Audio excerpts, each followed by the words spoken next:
논어의 지혜로 완성하는 황혼의 인간관계. 안녕하세요. 지식구들방입니다. 오늘도 인생 후반기를 더욱 풍요롭고 평안하게 만들어줄 귀한 지혜를 찾아 함께 떠나봅시다. 우리는 평생 동안 수많은 관계 속에서 살아왔습니다. 이제는 그 관계를 돌아보고 정리하며 인생의 아름다운 마무리를 준비할 때입니다. 나이가 들수록 인간관계는 양적으로 줄어들지만 질적으로는 그 어느 때보다 깊고 중요해집니다. 혹시 은퇴 후 갑작스러운 외로움 때문에 힘드시거나 배우자나 자녀와의 관계에서 깊은 공허함을 느끼지는 않으신가요? 오늘은 유교의 성인 공자님의 가르침이 담긴 논어를 통해 황혼의 관계를 지켜주는 가장 확실한 나침반을 찾아보려 합니다. 2500년 전의 지혜가 오늘날 바로 지금 우리의 관계 고민을 어떻게 해결해 줄 수 있는지 실제 우리의 삶과 연결된 쉬운 사례와 함께 깊이 있게 알아보겠습니다. 첫 번째 주제, 좋은 관계의 출발점은 나에게서. 공자님은 모든 좋은 관계의 시작은 외부가 아닌 내부, 즉, 나 자신의 마음가짐과 노력에서 비롯된다고 강조하십니다. 논어 하기편에 이런 구절이 있습니다.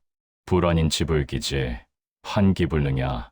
남이 나를 알아주지 못함을 걱정하지 말고 내가 스스로 부족함을 알지 못함을 걱정하라. 우리는 종종 나이 들면 다 외롭다고 단정 짓고 내가 이만큼 노력했는데 왜 자녀들은 나를 몰라주지? 하고 서운해합니다.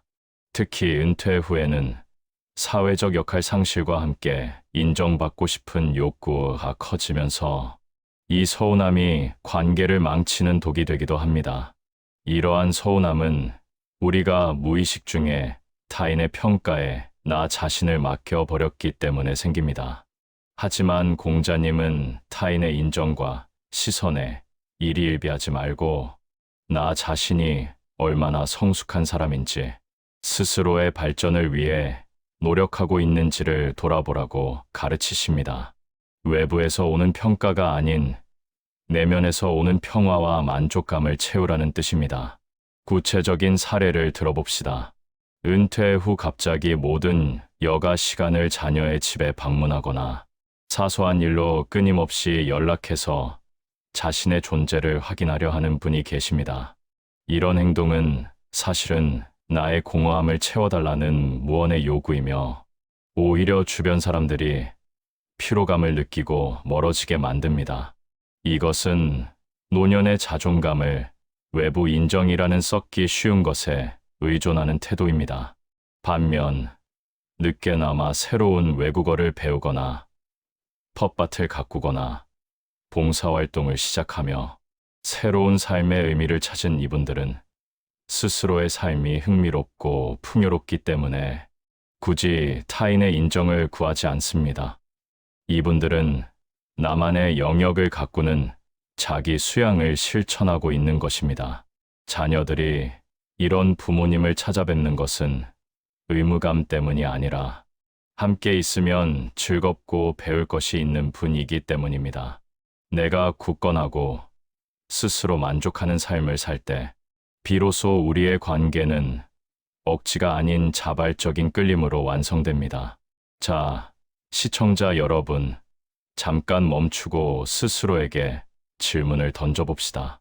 지금 나는 혹시 자녀의 전화만을 기다리거나 남에게 인정받기 위해 시간을 허비하고 있지는 않은가요? 오늘 나를 위해 시작할 수 있는 목록을 작성해 보세요. 두 번째 주제, 황혼의 즐거움, 진정한 법과의 교류. 다음은 인생 후반기에 그 가치가 더욱 빛나는 친구에 대한 이야기입니다. 논어의 시작을 여는 구절 중 하나입니다. 유붕자원 박내, 불여교로, 벗이 먼 곳에서 찾아오니 이 또한 즐겁지 아니한가. 이 구절은 단순한 만남의 기쁨을 넘어 오랜 시간 동안 변치 않고 유지된 진정한 관계의 가치를 강조합니다. 특히 노년에는 새로운 인간관계를 맺기보다 긴 세월 동안 희로애락을 공유한 우정이 가장 큰 정신적 자산입니다. 우리는 나이가 들수록 친구를 잃는 아픔을 겪게 됩니다. 건강상의 문제나 사망, 혹은 이사로 인해 물리적 거리가 멀어지기도 합니다. 이 공백을 채우기 위해 새로운 모임에 나가지만 만남의 목적이 진정한 교류가 아닌 외로움을 면하려는 것이라면 그 관계는 피상적일 수밖에 없습니다. 진정한 벗은 내 삶의 가장 깊은 역사를 공유하는 사람입니다. 40년 전 고향 친구가 찾아왔을 때 우리는 외모나 재력과 상관없이 그저 옛 시절의 순수함을 나누는 것만으로 큰 기쁨을 얻습니다. 이런 친구는 내가 잘 되었을 때 질투하지 않고 내가 힘들 때 계산 없이 위로를 건넵니다. 공자님은 단순히 친구의 숫자를 늘리는 것이 아니라 진정한 법과의 교류의 질을 높여야 한다고 가르치셨습니다. 관계에서 에너지를 뺏는 사람이나 만날 때마다 돈 이야기나 뒷담화만 하는 관계는 과감히 정리할 필요가 있습니다. 만날 때마다 에너지를 얻는 사람, 함께 있으면 마음이 편안해지는 사람에게 시간과 마음을 투자하십시오. 또한 노년에는 함께 성장하는 관계를 찾는 것이 중요합니다. 함께 지식을 나누고 새로운 것을 배우며 서로를 격려하는 친구와의 관계는 늙음을 잊게 해줍니다. 스스로에게 질문해 봅시다. 내 인생에서 유붕자원방내에 기쁨을 주는 친구는 몇 명인가요? 혹시 피상적인 모임에 억지로 나가며 에너지를 낭비하고 있지는 않은가요? 오늘 그 친구에게 먼저 진심을 담은 연락을 해보시겠습니까? 세 번째 주제, 며느리, 사위, 자녀와의 황금률. 시니어층에게 가장 중요하면서도 조심스러운 관계는 자녀와 후세대와의 관계입니다. 공자님은 모든 인간관계, 특히 가족 관계를 평화롭게 유지하는 가장 강력한 원칙을 제시하셨습니다. 기소불욕, 물시어인, 자기가 원하지 않는 바를 남에게 베풀지 말라. 이것이 바로 유명한 황금률입니다. 이 말은 배려를 넘어 존중의 영역까지 확장됩니다. 노년의 지혜는 바로 내려놓음에서 시작됩니다. 세대 간의 갈등 사례를 살펴봅시다. 부모님이 자녀에게 경제적인 지원을 해줄 때 도움을 줬으니 내 의견대로 하라며 육아나 생활 방식에 간섭하는 경우가 있습니다.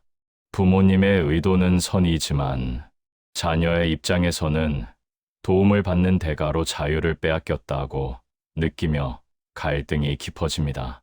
여기에는 부모님의 무의식적인 심리가 작용합니다. 자녀의 삶에 대한 통제권을 행사함으로써 나는 아직 유능하다, 나는 필요하다는 심리적 만족을 얻으려는 것입니다. 하지만 자녀의 삶은 자녀의 것입니다.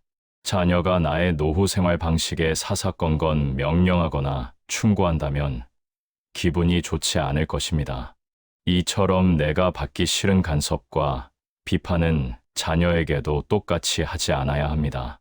황혼의 지혜는 선을 넘지 않는 것에 있습니다. 재정적인 지원을 하더라도 그들의 결정권을 존중하며 심리적 거리를 두는 것이 중요합니다. 이 거리가 오히려 자녀들이 감사함을 느끼고 자발적으로 찾아뵙게 만드는 심리적 공간이 됩니다. 다시 한번 자신을 돌아봅시다.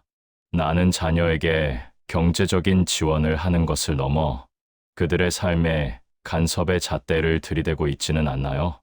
가족 관계에서 내가 반드시 지켜야 할 존중의 선은 무엇일까요?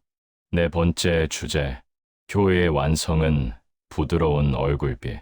다음은 부모님과의 관계, 그리고 그 핵심 태도를 알아봅시다. 논어 위정편에는 가장 어렵고도 중요한 효에에 대한 가르침이 있습니다. 자아가 효에 대해 묻자 공자께서 말씀하셨다. 생난이다. 부모님을 대할 때 얼굴빛을 부드럽게 유지하는 것이 어렵다. 물질적인 봉양, 즉 용돈이나 좋은 음식은 어쩌면 계산 가능한 쉬운 일입니다. 하지만 마음속의 짜증이나 힘듦이 순간의 표정이나 말투로 드러나는 것, 즉 차가운 얼굴빛을 숨기는 것이 진정한 효의 완성입니다. 여기서 잠시 우리 사회의 아픈 현실을 살펴봅시다.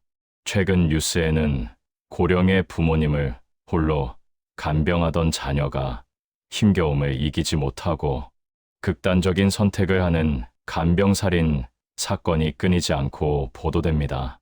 이는 가족 돌봄이 더 이상 개인의 힘만으로는 감당하기 어려운 고통이 되었음을 보여줍니다. 60대 아들이 치매를 앓는 어머니를 간병하는 현실적인 사례를 들어봅시다. 아들은 최선을 다하지만 반복되는 질문에 피로감이 쌓여 무의식 중에 하고 한숨을 쉬거나 무표정하게 반응합니다. 이때 어머니가 받는 상처는 단순히 무시당했다는 느낌을 넘어 자신이 자녀에게 짐이 되는 존재라는 깊은 죄책감과 슬픔을 유발합니다. 공자님은 물질적인 효보다 힘든 상황에서도 상대를 공경하고 배려하는 일관되고 따뜻한 마음이 담긴 태도가 훨씬 중요하다고 가르치십니다. 나의 피로와 스트레스를 부모님께 투영하지 않는 것이 바로 생란의 지혜입니다. 이 지혜를 실천하기 위해서는 방문하기 직전 1분 동안 심호흡과 감사 명상을 하는 것이 큰 도움이 됩니다. 방문하기 전에 나는 지금 최선을 다하고 있다. 부모님께 감사하는 마음을 잠시라도 갖자 하고 마음을 다잡는 것입니다. 우리가 부모님을 대할 때, 그리고 더 나아가 자녀나 배우자를 대할 때도 마찬가지입니다. 힘든 상황에서도 미소를 잃지 않고 상대를 공경하는 태도, 이것이 관계를 편안하게 합니다. 스스로에게 질문해 봅시다. 나는 바쁜 일상 속에서 부모님이나 가족을 대할 때 혹시 무표정하거나 차가운 얼굴빛을 내보이고 있지는 않은가요? 진정한 효의 완성은 바로 이 얼굴빛에 달려 있음을 기억하고 방문 전 1분이라도 심호흡을 하며 마음을 다잡는 습관을 들여봅시다. 5번째 주제, 사람을 보는 눈 가짜와 진짜를 구별하는 지혜. 나이가 들면 외로움 때문에 사람을 쉽게 믿고 특히 금전적인 이익을 약속하는 말에 취약해져 사기나 불순한 의도에 노출되기 쉽습니다. 공자님은 겉모습과 화려한 언변만으로 사람을 판단하는 것을 경계하라고 말씀하셨습니다. 교원 영세, 선인, 말을 교묘하게 잘하고 얼굴빛을 꾸미는 사람 중에는 인한 사람, 즉 진실한 사람이 드물다. 즉 거칠에만 번지르르한 사람, 나에게 지나치게 아첨하는 사람을 조심하라는 강력한 경고입니다. 실제 사회에서 흔히 볼 수 있는 예시입니다. 새로운 투자 모임이나 친목 단체에 나갔는데 어떤 사람이 나에게만 선생님께서는 관상이 참 좋으십니다. 저와 말이 잘 통하시는 분은 처음 뵙습니다라며 다도하게 칭찬합니다. 이런 사람들은 보통 자신의 의도를 숨기기 위해 감정을 과하게 포장합니다. 그들의 관심은 내가 아니라 내가 가진 돈이나 정보일 가능성이 높습니다. 특히 최근 급증하는 사기 수법에 주의해야 합니다. 메신저 피싱이나 AI 목소리 피싱 사기는 자녀나 금융기관 직원을 사칭하여 급박한 상황인 것처럼 꾸밉니다. 엄마, 나 핸드폰 고장 났는데 급하게 돈이 필요해. 아빠, 지금 검찰 수사 때문에 계좌를 확인해야 해. 등 가장 믿고 의지하는 대상의 목소리와 감정을 흉내내어 판단력을 흐리게 만듭니다. 공자님은 달콤한 말에 절대 속지 말고 그 사람의 과거 행동, 평소 생활 태도, 그리고 일관성을 살피라고 조언하셨습니다. 자녀가 급한 돈을 요구하더라도 반드시 전화를 끊고 원래 번호로 다시 확인하는 절차가 바로 이 교원 영색을 이기는 지혜입니다. 또한 황혼기에 접어들어 단기간에 고수익을 보장한다는 달콤한 투자 유혹 역시 교원 영색의 현대판입니다. 새로운 사람을 만났을 때 나는 그 사람의 말에만 의지하고 있지는 않은가요? 그의 친절이 나에게 무언가를 얻어내려는 수단은 아닌지 잠시 멈추고 신중하게 생각하는 습관을 가져봅시다. 6번째 주제, 모든 관계의 근본, 신뢰와 믿음. 우리가 사람을 보는 눈을 길렀다면 이제 그 관계를 어떻게 유지하고 발전시켜야 할까요? 모든 사회적인 관계를 지탱하는 가장 근본적인 기둥은 바로 신뢰입니다. 논어 위정편에서 공자님은 신뢰의 중요성을 이렇게 강조하셨습니다. 인이무심 부지기가야. 사람이 신뢰가 없다면 그가 어떻게 살 수 있을지 모르겠다. 이 말씀은 신뢰를 생명을 지탱하는 수레의 멍에에 비유하셨습니다. 수레를 끌기 위해 필수적인 멍에가 없으면 굴러갈 수 없듯 사람의 삶에 신뢰가 없다면 제대로 된 관계를 맺을 수 없다는 뜻입니다. 신뢰는 거창한 약속에서만 생기는 것이 아닙니다. 오히려 작고 사소한 약속의 일관된 이행에서 탄탄하게 쌓입니다. 예를 들어봅시다. 이번 주 목요일에 전화할게라고 해놓고 매번 연락을 잊어버리는 사람이 있습니다. 또는 모임에 매번 10분씩 늦는 습관이 있는 사람도 있습니다. 이 사람은 큰 잘못은 없지만 시간이 지날수록 주변 사람들은 그를 믿을 수 없는 사람으로 분류하게 됩니다. 결국 그 사람의 중요한 말이나 약속도 가볍게 여기게 됩니다. 내가 먼저 작은 약속부터 지키는 사람이 되어야 합니다. 내가 말한 것은 반드시 지킨다는 일관성이 바로 황혼의 품위를 완성하는 핵심입니다. 그리고 상대를 평가할 때도 그 사람의 말이 아니라 행동의 기록을 바탕으로 판단해야 합니다. 신뢰를 잃으면 명예를 잃는 것이고 명예를 잃으면 황혼의 품위를 지킬 수 없습니다. 스스로 질문해 봅시다. 나는 지난 일주일간 주변 사람들과의 작은 약속을 모두 지켰는가요? 나의 언행이 흔들림 없이 일관되어 내가 가는 길에 신뢰의 멍에가 단단히 걸려 있는 상태인가요? 7번째 주제, 화이부동의 조화로운 관계. 마지막으로 다양한 사람들이 모인 사회생활과 가장 가까운 관계에서 조화를 이루는 지혜입니다.